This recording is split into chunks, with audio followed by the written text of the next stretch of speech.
Gusto mo ipakita yung kung sino ka, pero takot ka na kasi baka mangyari ulit. That situation needed to happen nga in my life. Ikaw na yung magbigay ng closure para sa sarili mo.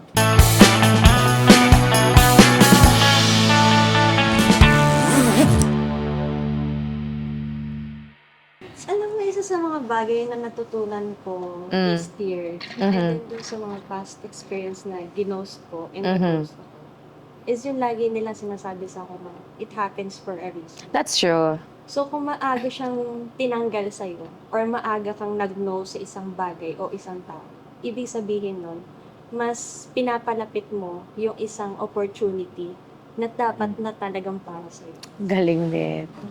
Galing mo. Mag-advise ka na rin sa tignan siya. Podcast na. Yeah, pero that's Yeah, true. pero I believe naman din yun. Everything happens for a reason. Yeah. May mas bigger things or mas Yeah. better person for you. Ganyan. Masakit pa din kasi hunger. Yeah. Pero at least you became brave to Yeah, pero ano ako again. kasi, Try honestly, again. I don't want to do that also to other To other person. people, yeah. Kasi I know the feeling already. That's true. At least So- may realization ka. In every naman encounter, may matutunan ka. Yun lang, parang lately lang ang hirap na ding maging mabait or maging genuine. That's why siguro sometimes nadadala na lang ako na, wag na muna, play na lang. Yeah, Parang yeah. date around or... Prioritize your sanity first. That's true. Pero I'm still open naman for serious one kung Yeah. darating. Mapipil mo naman yun, feeling ko. Kung Pero may willing din. instances pa din kasi ng hirap din talaga. Yeah. May gusto ka ng, alam mo yun, yung may gusto ka ng mga questions na iba to, pero hindi mo magawa. Kasi nga, yun Yeah. nga, baka magmukha kang demanding, magmukha kang Yeah. like that. Pero wala eh. Ganun. Ang hirap. Yeah. Parang paano ba natin maiwasan yung ghosting to prevent like the hurt, to prevent the pain? Kasi it's easier said than done, but like you can communicate it din naman. It's the easiest way. Kasi kung kinommunicate sa'yo, di sana mas na-gets mo siya, diba? Yun yung sinasabi ko na, paano? Paano? Kasi kung sa atin lang, pwede naman tayo maging open and maging honest sa opinion natin, di ba? Pero paano mo i-please yung tao? Lalo na pag hindi ka people pleaser. Yeah. Like me, ako kasi parang, okay, kung hindi mo ko bet, okay. Kung bet mo ko, go. Parang Yeah. ganun. Ang hirap, honestly. Ikaw ba, ano yung pinaka-experience mo sa ghosting? Recently, meron akong dinate Mhm. na guy. Mhm. So, siguro mga 1 week na yon Mm. na dinate ko siya. Tapos, after nun, bigla siyang umamin sa akin ng feelings niya. Aha. Sabi niya, actually, nung time na may boyfriend ka pa, Ay, is gusto ganda. kita. Pero, hindi lang ako nagtitake ng move kasi alam kong in a relationship. Ah, respect. So, after nun, sinabi ko na sa kanya, to be honest na, sorry ha, kasi mahal ko pa yung ex ko. Ay! Pangalawa, hindi pa ako into relationship Yeah. as of the moment. Yeah. So, ang kaya ko lang na maibigay sa'yo is friendship. Good job that you're honest about it. Yeah. Hindi mo siya Yun dinala yun, along no? with it. Yeah. Sana Pero meron din kasi mga ghosting. Ako kasi, since na-share niyo na yung romantic ghosting experiences. There are also ghosting na parang for friendships. Kasi before, I had this like solid core group of best friends. Tapos during the pandemic, parang may nangyaring issue na nung senior high pa lang pala kami, meron na silang mga hinanakit towards me, pero hindi nila binibring up. Tapos parang all this time, nagbubulungan na pala sila at di nila sinasabi sa akin.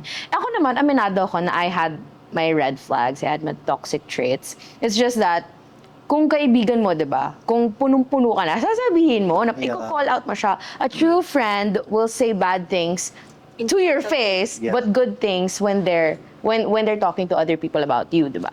So parang I was expecting that, and parang college na kasi kami noon, so akala ko like mature na kami, lahat kami ganun mag-isip. Yung pala like lahat sila may hinanakit about me. Until sa umabot sa point na they all hang out na with each other, na hindi na nila ako sinasama, tapos parang lagi na silang may inside jokes na hindi ko na magets. So doon ko na-realize na parang, oh, feeling ko may iba na silang GC. Tapos biglang, pandemic kasi noon, tapos iba tago lang yung mga hangout sa mga bahay, gano'n. Nag-hangout na sila. Tapos parang, Na hindi ka kasama. na hindi ako kasama. Eh parang may other, basta basically, super deep ng hinanakit ko because there was this one guy in that particular friend group na parang sexual harass ako. So, I did not expect that from that guy. Kasi I treated that guy as like my brother. Tapos, hindi ko alam kung ano pumasok sa isip niya, bakit niya yung ginawa. So, instead of like, siguro supporting me or like, comforting me, the other people sided with the guy. Kasi parang yung guy na to, he's like, pa-alpha male, parang gano'n. Hoy, bakit sobrang sakto? Na open lang tong heartbreak ko. Pero kasi sobrang lala din. Because sometimes, friendship breakups are mas masakit kaysa sa romantic breakups. True. Ay! So yun, ang ginawa ko, ako na yun ng ghost. Technically, it's not ghosting. It's just that, feel ko, nauna sila ng ghost kasi hindi nila ako in-include. So ang ginawa ko na lang, I left them a long message each. Parang what I was feeling, ganyan. Tapos sabi ko na lang, I feel like this is siguro the end of our friendship for now because feeling ko hindi na tayo magka-wavelength or like baka iba na tayo ng path ng growth. So I think it's better that I take myself out of the group na. So yun, I think it all happened for a reason kasi ang dami ko naman na-realize. Na-realize ko rin yung mamali ko, na-realize ko kung ano yung kailangan ko baguhin with myself and how I interact with other people. Kaya now, I have na the real friends, who I call my real friends talaga. Anong take nila nung nagbigay ka sa kanila ng mga long messages? Hindi ko na alam, binlock ko. So, hindi na sila makasend na. Yeah. At least, Pero- Protecting my peace. At least ako yung, huli ko namang sinabing message, hindi naman galit. Sabi ko naman, thank you for the friendship. I love you naman talaga as a friend. But I think it's time for us to like, yeah. bye-bye. Sa work din, nakakasira din talaga yung mga ganyan, no? Yung mga Yeah. issue, ganyan. May isa akong client dun sa may LU, like that. Tapos, parang may mga issue nga. So, yung issue nito, nung isa kong friend, parang sinumbong dun sa may-ari. Oh. Parang may issue siya sa akin, Yeah. yung friend ko. Tapos Yeah. sinumbong niya, or shinare niya sa may-ari. Tapos Yeah. itong si may-ari, parang naniwala siya dito Yeah. without Hearing your side. hearing my side. Yeah. So parang nung nag-work ako sa kanya, wala kaming problema. Okay, nabayaran ako, nakapag-perform ako ng maayos and that. Yeah. So okay na kami. So dito kami sa kabilang bar sa LU. Yung sinama ko siya. Tapos parang, yun nga, may chika-chika nga, ganyan. Tapos sobrang sad lang kasi nung nag-work ako sa'yo, okay tayo. Malinis. Hindi mo na-experience sa akin yung sinasabi niya. May sinabi lang siya, naniniwala ka na agad without hearing my side. Parang, Yeah. sobrang, syempre parang feeling ko, parang nag-end kami ng, parang hindi din-na-hear. Na parang magli-lead siya into what if. Oo. Yeah. Parang ganun. Gusto mo ipakita yung kung sino ka, pero Yeah. takot ka na kasi Yeah. baka mangyari ulit. Wala yung relationship kasi kailangan mo din talaga mag-risk. Diba? How to move on from a ghosting Siguro yung experience? sa akin, unahin mo yung sarili mo at saka yung career mo, ganyan. Yeah. Kasi ako, as a person naman, hindi naman talaga ako, like, pag may relasyon, yung focus ko lang is relationship. Yeah, so, parang yeah. balance din You talaga. don't make them your world. Yeah. Kailangan balance sa family, Yeah. career, Yeah. sa love life. Yeah. Para pag nawala yung isa, may Yeah. Ako naman sinasabi ko sa people, parang if magmo-move on ka, wag mo pigilan yung emotions. Pag kunyari sad ka, wag mo lagyan ng band-aid. Tama. Kasi kunyari ako, when I broke up with my ex, parang ginawa ko na nag-party ako, inom, nag-meet other guys, nag-date around. So parang technically, hindi mo naman talaga na-heal yung self mo. Kasi lagyan mo lang ng band-aid, like a temporary, pantakip sa heartbreak. True. So it's better if early on, pag sad ka, iiyak mo lang yan. Kasi eventually, mauubusan yung luha mo. Yeah, actually, isa din yan sa na-realize ko and nagawa ko naman. How did you build your confidence Siguro, di ba, when you got hurt? nag-focus ako sa sarili ko, tapos Yeah. parang pinifeed ko yung lahat ng positivity na naririnig ko sa iba. Yeah. Like parang, uy, yung pogi mo, ganyan-ganyan. Tapos parang, ikaw naman sa sarili mo, alam mo naman kung ano yung capabilities mo sa Yeah. relationship. So Yeah. parang,